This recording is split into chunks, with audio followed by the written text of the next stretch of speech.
To study company law. Yeah, I'm actually spending my time these days to look at company law because I want to understand the business world. I want to understand the details. I want to understand the day-to-day runnings of a company. So I'm spending my time looking at what the provisions of the law is with respect to companies. Okay, looking at the companies and the allied matters act to see what is the scope of operation of companies. And I know that as a law student, this is also one information that you cannot run away from. Or as a lawyer who is already in practice, or you are as a business lawyer who is in practice, this is also one aspect of the law that you cannot run away from. Or you're already in business, you own a company, this is also an information that will come handy for you in making decisions in the day-to-day running of your company. So I want to talk about two different types of shares that are ordinarily talked about in the course of issuing shares to the public. And one of them is the common share. This type of share is the type of share that is ordinarily and usually talked about.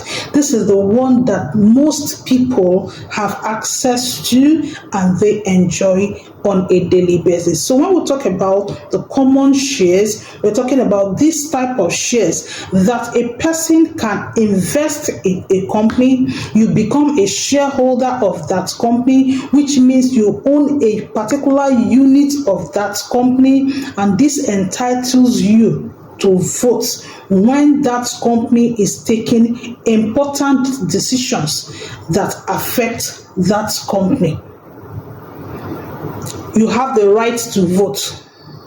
You have the right to attend meetings in that company.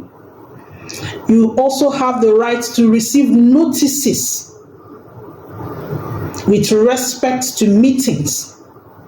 You have the right to inspect the documents of the company with the Corporate Affairs Commission. These are rights that are what associated or connected with common shares. The other type of shares is the preferential shares.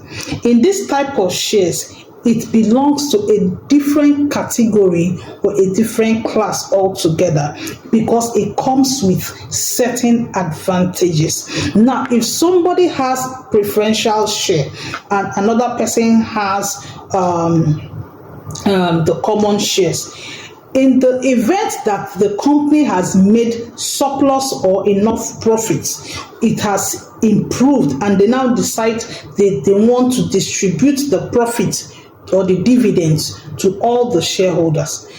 The law will look at the common shareholder and tell the person to hold on first while we take priority of the ownership held by the shareholder holding preferential shares. So they take priority when they're distributing dividends to shareholders. But one thing is that a preferential shareholder does not have a right to vote at meetings. So that is why when they look at the law, the act, and they are talking about rights, they will always tell you subject to other provisions, restrictions given under the act with respect to preferential shares. This is Xavier Law Essence. Here we give you premium legal tips to help you make informed decision, live informed life, and discover the best version of yourself. We'll see you again. Bye.